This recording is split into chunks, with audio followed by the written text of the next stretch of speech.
Hello, you magnificent bastards. Dadline here, emerging from my cave of cynicism like a raccoon that spotted an unguarded buffet. Today we're reviewing Dispatch, the new episodic superhero workplace comedy from Ad Hoc Studio. That's ex-Telltale refugees who apparently crawled out of the corpse of that once great studio and decided to resurrect the narrative adventure genre with a defibrillator made of Critical Role voice actors and Aaron Bloody Paul. You play Robert Robertson, aka Mecha Man, a powerless twat in a fancy tin suit who gets his ass handed to him by his nemesis, loses the suit, and ends up demoted to dispatch jockey for a team of reformed supervillains. Think The Office meets Invincible if Jim was a depressed Iron Man knockoff and the staff were ex-cons with powers and daddy issues. Credit where it's due, for the first and last few episodes, Dispatch is genuinely quite good, writing sharp as a batarang to the tit, proper laugh-out-loud stuff, banter that actually lands instead of face-planting like most comedy games. The Z-Team are a bunch of dysfunctional reprobates you'll grow weirdly fond of, except Invisigal. I started out fond of her, but by the end of the game couldn't stand her. Gameplay is split between dispatching your idiots to emergencies, a surprisingly tense little strategy minigame where you match powers to crises like a game of superhero Tinder, and the classic Telltale style dialogue wheels where your choices supposedly matter. You juggle office politics, rebuild your suit on the sly, romance options that aren't completely cringe, mostly, and try to turn these villains into functioning heroes without someone accidentally blowing up Los Angeles. Early on, it feels fresh. Consequences ripple and relationships evolve. The dispatches are addictively strategic. You have to plan way ahead which heroes you intend to pair together and make sure their skill sets don't overlap too much. For example, if you have Flambe with maxed out strength and mobility thanks to his passive, and you always pair him with Prism for the 15% synergy boost together, then every point of strength or mobility you put on Prism in the early game is completely wasted by the end of the game, and you'll be wishing you opted for intelligence on her instead. However, the hacking minigame can fuck right off. I really don't like that the game gives you predetermined usable items when your dispatch level goes up. I only used the heal injury item one time over the course of 2 playthroughs, and same with the revive down character item. Would it have killed him to add a shop and pick what items you want? But here's where it really starts to wobble like a fat man on a unicycle. By episode 5 or 6, you realise that branching is about as meaningful as a politician's promise. Oh sure, characters remember if you were a dick to them, but the big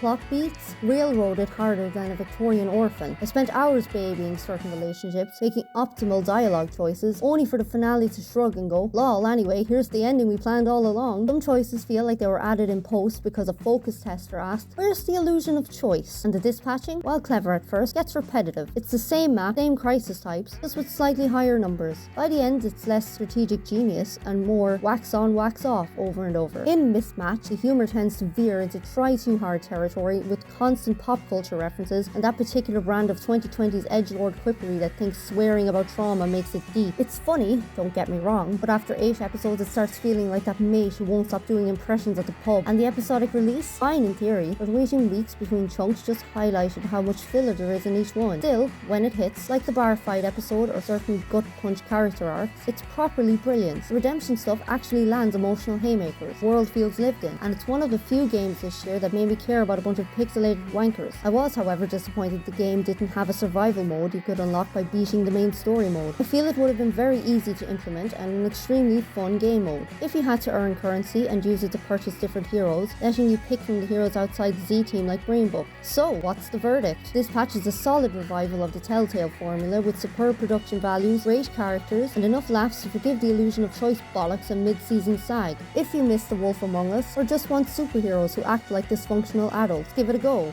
Dispatch is getting a pretty good from me. Worth playing, but could have been legendary if they'd committed to the branching instead of teasing it like a stripper who keeps the pasties on.